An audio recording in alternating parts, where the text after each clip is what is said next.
108 মহিষ বলির মধ্যে দিয়ে দেবীর নাম মহিষকাগী। পুজোর প্রবর্তক স্বয়ং মহারাজ কৃষ্ণচন্দ্র।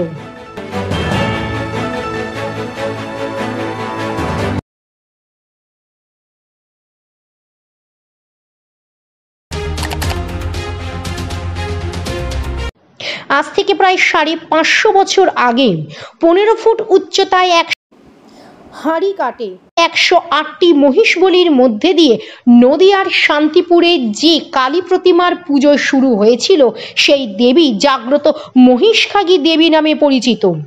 এই পুজো শুধুমাত্র শান্তিপুর শহর নয়, নদিয়া জেলার অন্যতম উল্লেখযোগ্য পুজোগুলির মধ্যে একটি।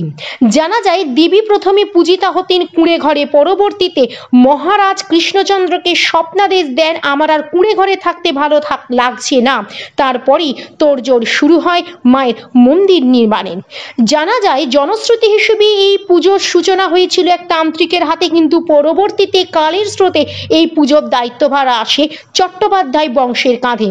কিন্তু দেবীর মন্দির না থাকায় মহারাজকে দেবীর স্বপ্নাদেশ দেওয়ার পরবর্তীতেই তৎক্ষণাৎ শুরু হয় মন্দির নির্মাণের কাজ।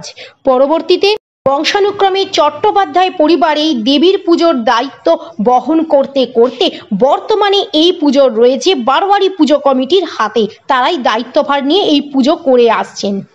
জানা যায় মহিষকাগী দেবীর পুজো হয় বাঙালি বিয়ের রীতি অনুযায়ী। যখন নাকি মাকে পাটে তোলা হয় তখন তাকে একাধিক রীতিনীতি। পাটে তোলার পরে মন্দির প্রাঙ্গণ পরিষ্কার করে সেদিন ভোর রাতে হয় দধিমঙ্গল, তারপর আমাবস্যা শুরু হলে বিয়ের রীতি মেনেই পুজো করা হয় দেবীকে। পরের দিন পালন করা হয় বাসি বিয়ের রীতি। পুজো সম্পন্ন হওয়ার পর কাঁধে করে মাকে নিয়ে যাওয়া হয় নিরঞ্জনের উদ্দেশ্যে।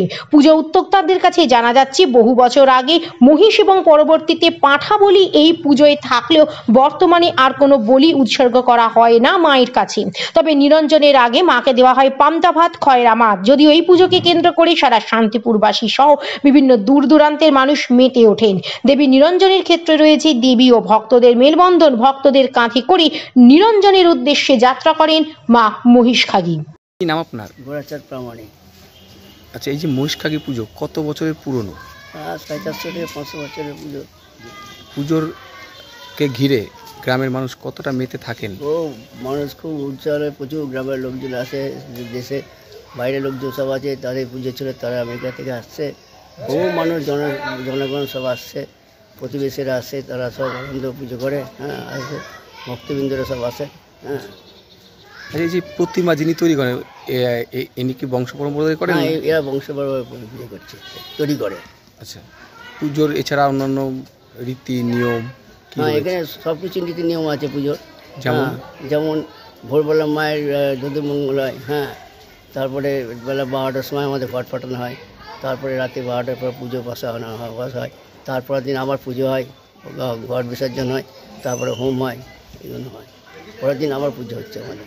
এই পুজোকে ঘিরে কত মানুষ আসেন বা কত? প্রচুর মানুষ আছে এখানে, মানে এখানে জায়গা দিয়ে জানি এত লোকজন আসে এখানে।